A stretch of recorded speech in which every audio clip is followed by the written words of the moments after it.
अस्सलामुअलैकुम। तो वेलकम है आप लोगों का अमरात चैनल में। आज हम बात करने वाले हैं कि सूडान की हिस्ट्री क्या है और एक ही दफ़ा इनको क्या हुआ कि ये J-10C लेने जा रहे हैं, और दूसरी तरफ पाकिस्तान एयरफोर्स ने J-10C लिए क्यों, किन सर्कमस्टांसिस में लिए थे। लेकिन वीडियो में आगे बढ़ने से पहले आप चैनल को सब्सक्राइब कर लें एंड हमारी वीडियोज़ को शेयर कीजिएगा।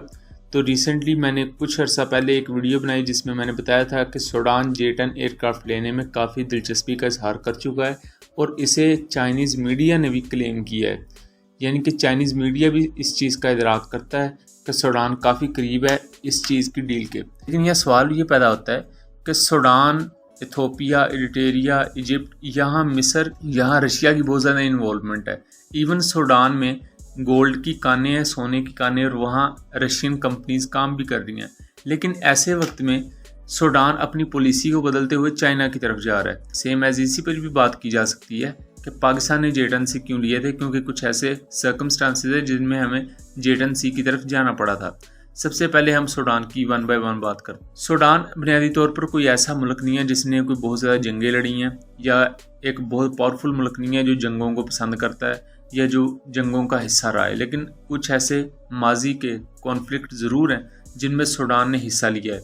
सबसे पहले तो सूडान जब मार्ज़े वजूद में आया 1956 में, तो तब ये एक सिविल वॉर का नतीजे में मार्ज़े वजूद में आया था।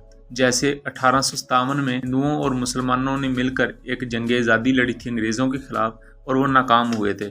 सेम एज सूडान में भी एक सिविल वॉर लड़ी गई थी जो कि 1955 से लेकर 1972 तक थी, और 1956 में सूडान मार्ज़े वजूद में आया। इसकी एक सेकंड सिविल वॉर हुई, वो 1983 से 2005 तक हुई। इन सिविल वॉर की वजह से सूडान में आज तक सही तरह अमन भी नहीं आ सका। लोग काफ़ी हद तक पोलराइज्ड हैं, इवन लीडरशिप तक पोलराइजेशन अपनी हद तक पहुंच चुकी है।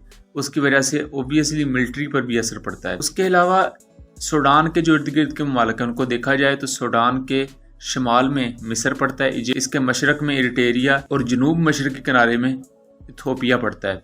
सूडान, इथोपिया, इरिट्रिया, इजिप्ट, ये चारों मुल्क मुसलमान ममालिक हैं। यहाँ अक्सरियत मुसलमानों की है।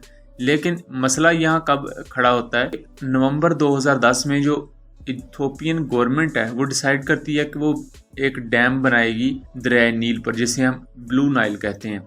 और ये जो डैम था ये काफ़ी अहमियत का हामिल होने वाला था, क्योंकि ये बिल्कुल ही सूडान की सरहद के साथ बनाना था। और 2010 में जब ये ऐलान करते हैं तो उसी वक्त सूडान की हुकूमत और मिस्र की हुकूमत अपने टेक्नोक्रेट के ज़रिए ये तज्ज़िया करती है कि अगर ये डैम बन जाता है तो ना सिर्फ इजिप्ट और सूडान को पानी की कमी का सामना होगा, बल्कि आने वाले मुस्तकबिल में इथोपिया उन्हें पानी की फराहमी के लिए ब्लैकमेल भी करेगा।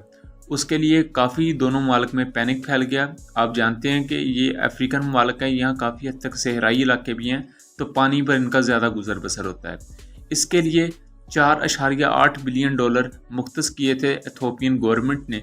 लेकिन मैंने यहाँ को दूसरी रिपोर्ट्स पढ़ी तो ये भी था कि इन्हें रशिया ने भी कुछ दिया या चाइना ने दिया, लेकिन इस बात को मैं कंफर्म नहीं कर सकता। इसलिए हम इसी बात पर रहेंगे कि 4.8 अरब डॉलर इथोपियन गवर्नमेंट ने वहाँ लगाए या उस चीज़ के लिए मुख्तस किए। तो 2 अप्रैल 2011 में प्रोजेक्ट को इनिशिएट कर दिया गया था।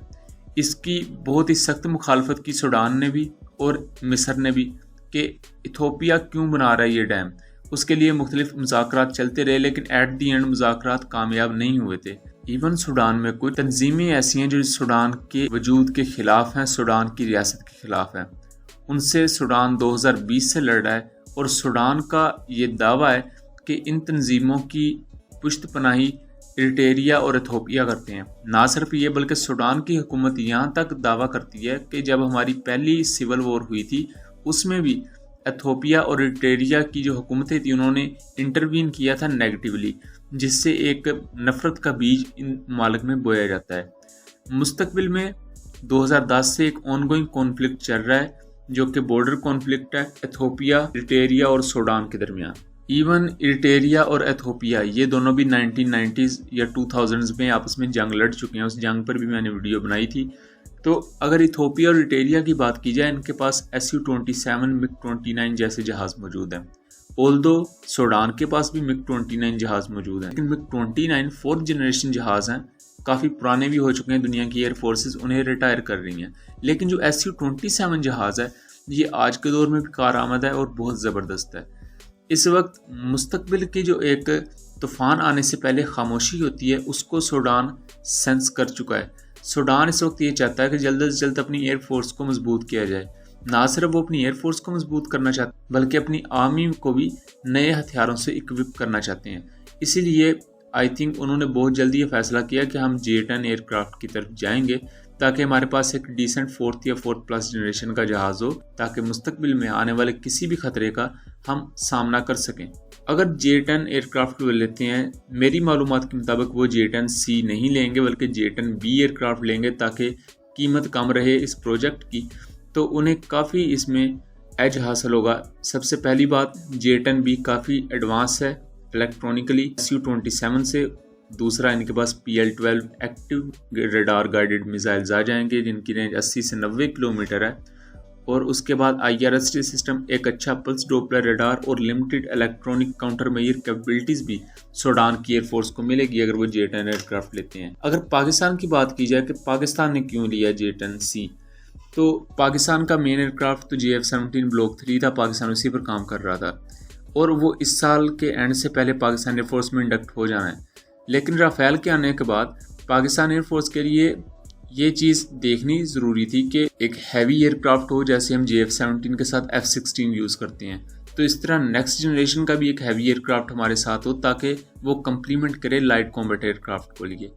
इसी तरह JF-17 ब्लॉक 3 इस साल के एंड से पहले आएगा और J-10C इस साल के ऑलमोस्ट शुरू से ही हमारी एयरफोर्स में आ चुके थे।